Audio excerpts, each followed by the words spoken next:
오늘 대림절 이제 마지막 주일 맞았습니다.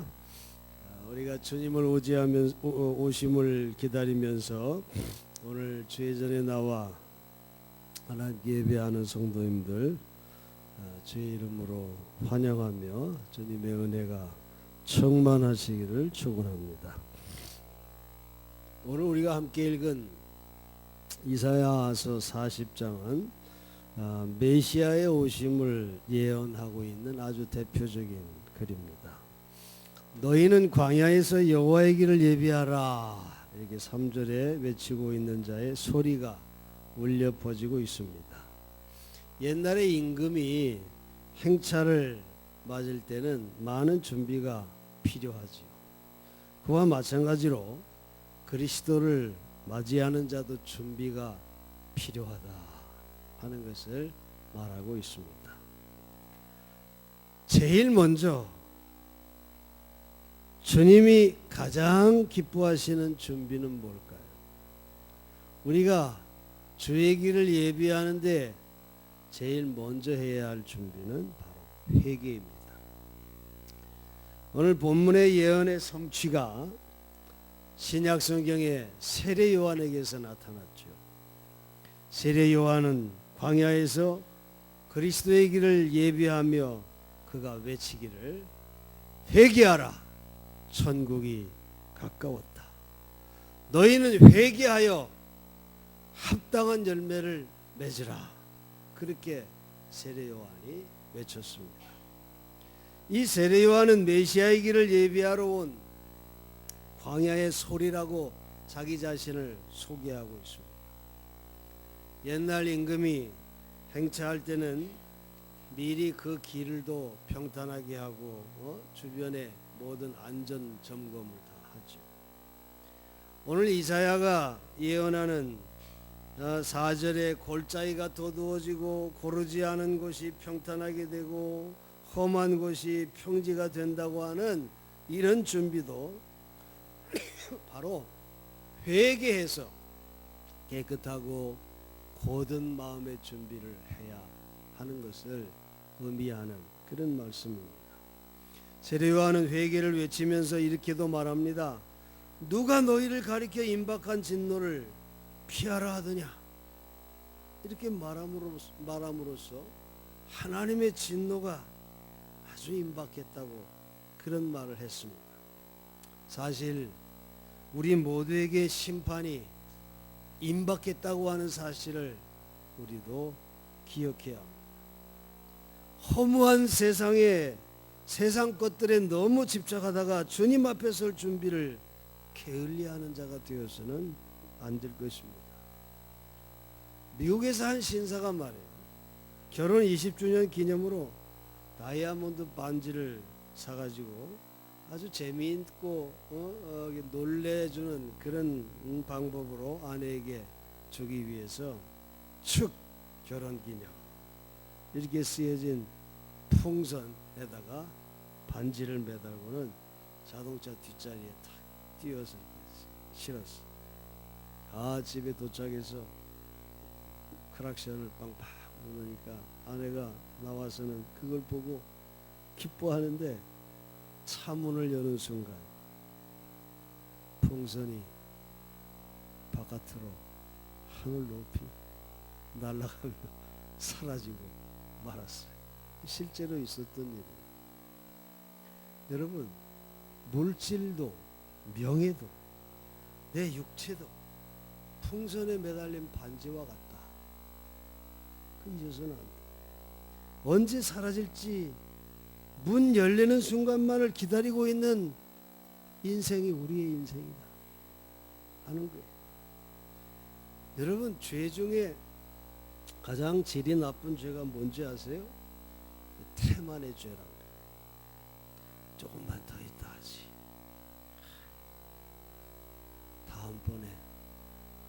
다음번에 이거 한 번만 더 하고 다음번에 회개하지.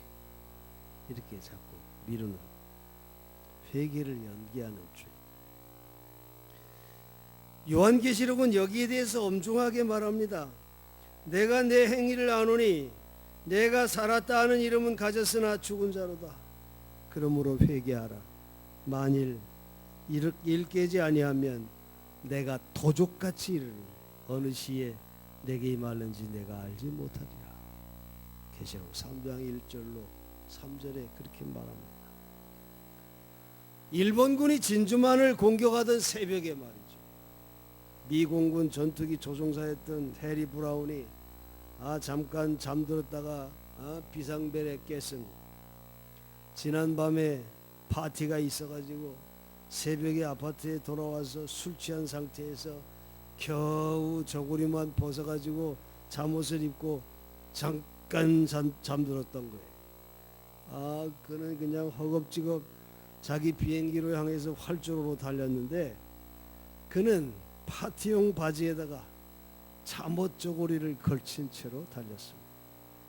잠옷바람으로 전투기 조종한 것이 이 해리 브라운의 역사상 최초라 그래.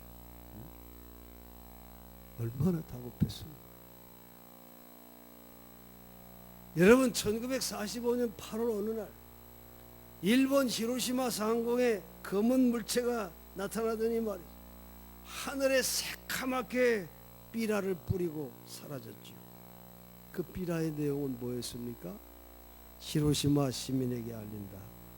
8월 며칠 몇 시까지 히로시마 반경 30km 이상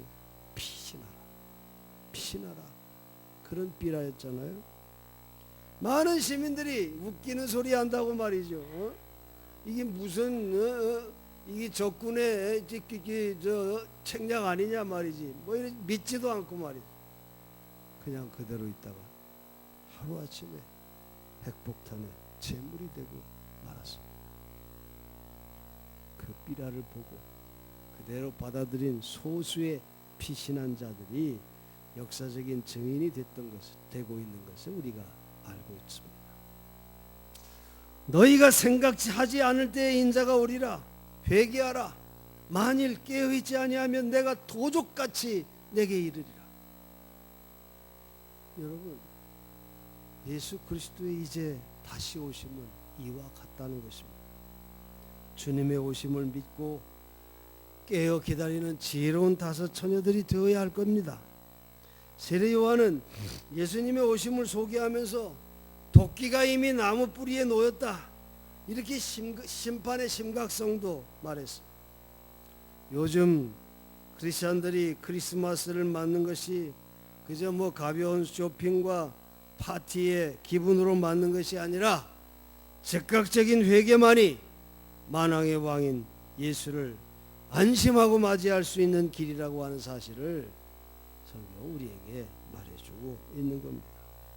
여러분, 십자가의 사랑을 받고 구원을 얻는 길에는 무엇보다도 먼저 회개가 선행되어야 함을 잘 알고 있으면서도 우리는 어떠합니까? 우리는 회개의 바른 열매를 맺지도 못하고 그저 수박 겉핥기식으로 회개에 머무는 경우가 얼마나 많습니까? 회개의 사전적인 의미는 잘못을 뉘우친다, 고친다, 애통해야 한다, 이런 의미를 가지고 있는데, 성경에서 말하는 회개의 의미는 보다 더 적극적인 의미를 가지고 있습니다. 회개하다 이렇게 번역된 헬라어는 메타노에오라고 하는 말입니다. 이 말은 뭐뭐로부터 회개하다, 뭐뭐에 대해서 회개하다, 그런 의미를 갖고 있어요. 이 말의 열쇠는 바로 변화에 있습니다. 신약 사분학의 대가인 브루츠 맥거츠는 이 변화의 의미를 세 가지로 제시합니다. 첫째는, 변화는 한 장소에서 다른 장소로 이동하는 거다, 다른 장소로 떠나는 거다,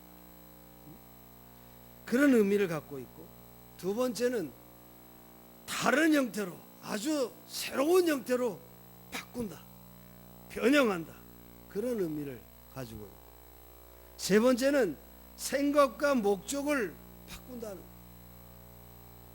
회개한다 하는 의미가 바로 이런 변화의 이 세 가지 의미를 가지고 있다는 겁니다. 여러분, 이런 의미로 볼 때 회개라고 하는 것은 기본적으로 내 생각과 마음을 바꾸는 행위라는 것입니다. 그저 감정의 변화와 느낌, 그것이 아닙니다. 내 뜻과 내 의지, 그것을 확립하는 거고 그것을 전환하는 것을 말하는 거예요. 그러므로 세례요한이 외친 회개하고 하나님의 복음을 믿으라 하나님 말씀은 지금까지 내가 살았던 이 세상의 이데올로기나 이 세상적인 가치관이나 그리고 세상적인 또 이기적인 그런 마음, 그런 복음을 또 이기적으로 생각하는 이런 마음씀을 바꾸고 하나님의 뜻에 따라 하나님의 복음을 따라 하나님의 가치관을 따라 살아라 하는 그런 권고요, 그런 초대 말씀이라고 하는 것입니다. 참된 회개는 이처럼 뿌리 깊은 세상의 가치관과 이기적인 신앙의 변화를 의미하는 거예요. 삭개오가 우리 회개의 모델이라고 늘 생각하고 있지 않습니까? 그는 예수를 만나서 저가 가졌던 세상의 가치관과 이기적인 신앙을 다 버리고 결단해서 그 전에 물질 중심에서 살면서 키 작고 난쟁이라고 놀리며 소외받으며 살았던 그런 어린 시절의 복수가 돈과 권력을 가지면 복수할 수 있다고 생각했던 그런 지난날의 잘못된 가치관을 완전히 버리고 오로지 하나님 중심, 주님 중심의 삶으로 자기 것을 다 내는 그런 변화가 삭개오에게 있었던 것이죠. 우리에게도 이 회개의 준비가 반드시 있어야 하는 것입니다. 그 다음으로 맞이하는 메시아를 맞이하는 중요한 준비로서 여호와의 길을 예비하는 내용은 바로 믿음의 준비입니다. 동방박사가 구세주께 드린 예물이 황금, 유황, 모략, 이 세 가지 아니었습니까? 우리 그리스도께서 가장 기뻐하는 선물도 변치 않는 황금과 같은 믿음, 그리고 사방의 향기를 떨치는 그런 유황과 같은 믿음, 그리고 부패를 방지하는 모략과 같은 믿음, 이런 믿음 우리 주님도 기뻐하시는 것이. 메시아의 도래를 알리는 하나님의 음성이 이사야를 재촉합니다. 너는 나가서 어서 외쳐라. 그러니까 이사야가 대답해요. 주여, 내가 무엇을 외치리이까? 하나님께서 구세주를 맞이할 자의 준비를 말씀하시기를 너희 인간들의 모든 육체는 풀과 같고 인간의 아름다움이란 들의 꽃과 같은 거다.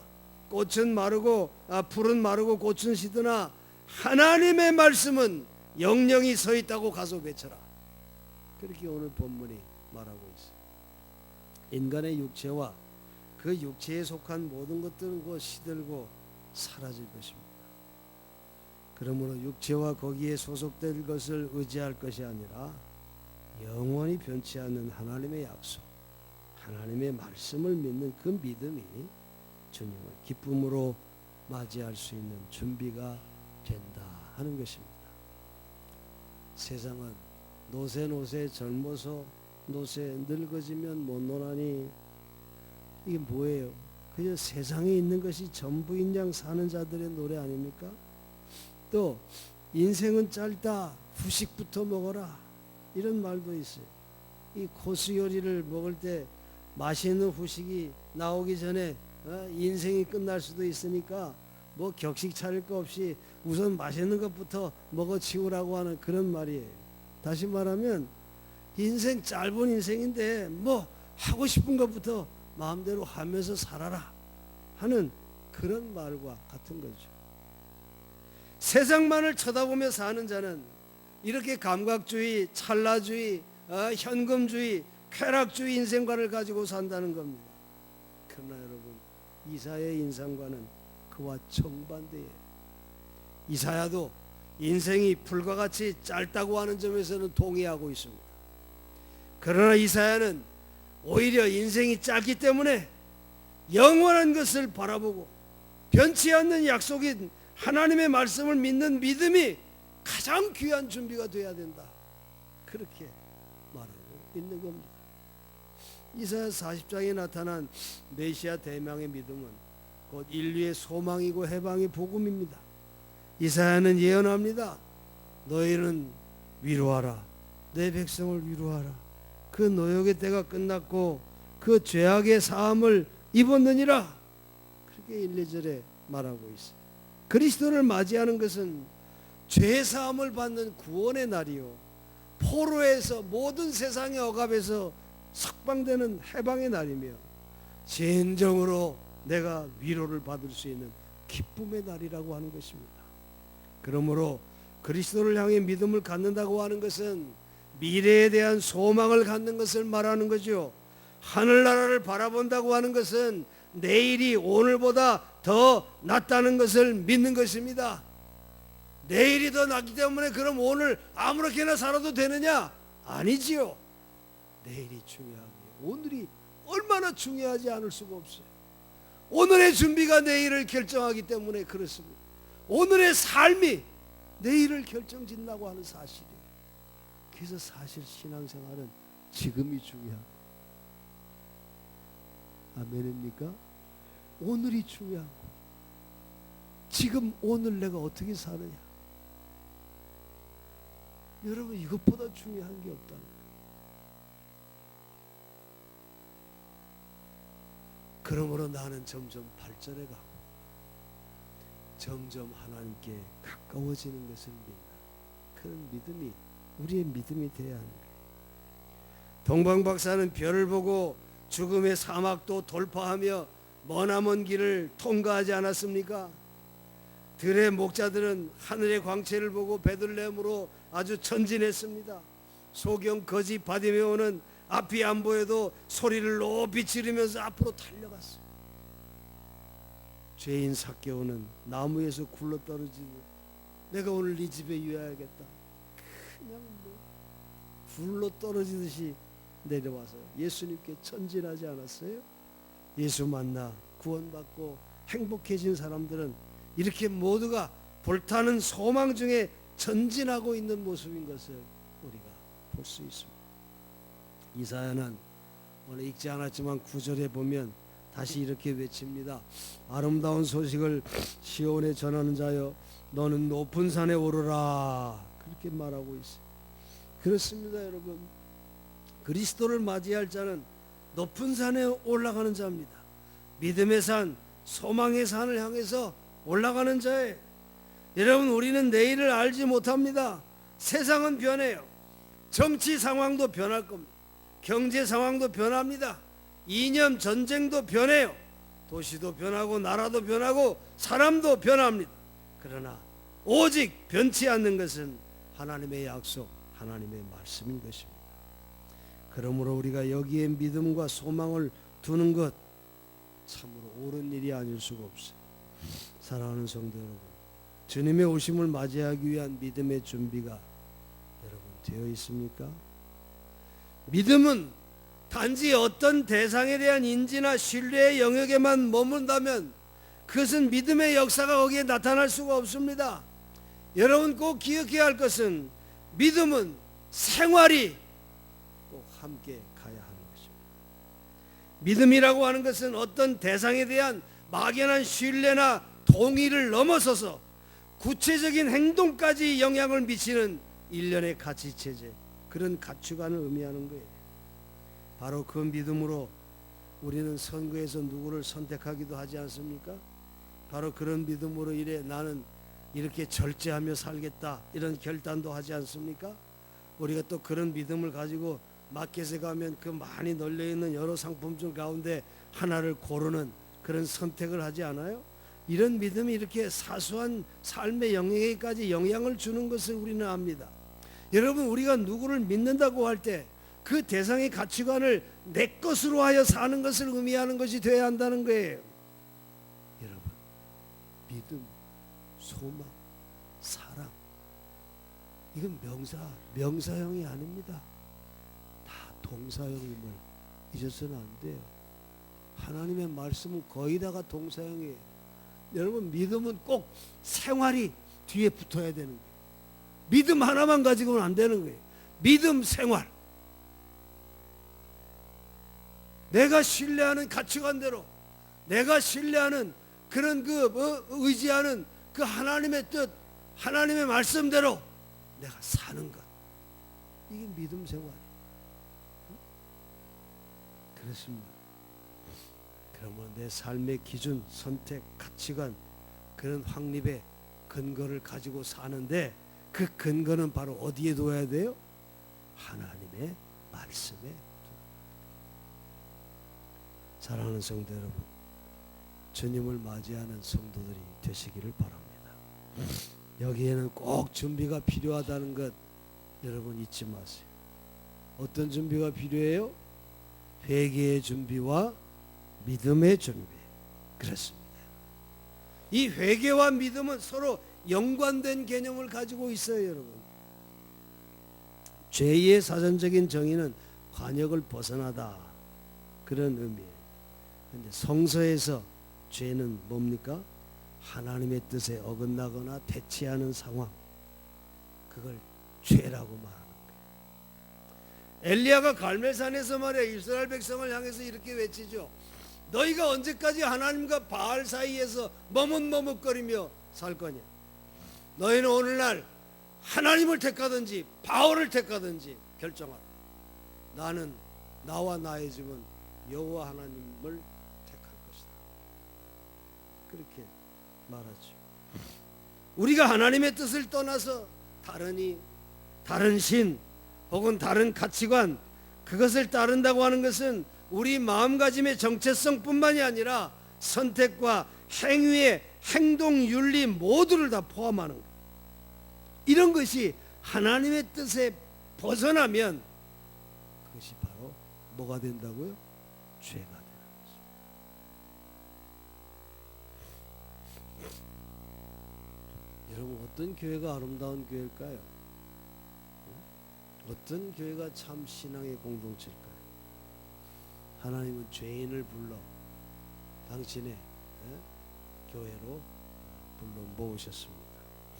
우리는 다 죄인이지만은 참된 신앙의 공동체가 변화되지 않는 죄인들만의 모임이라면 그것은 참 교회라고 말할 수 없어요.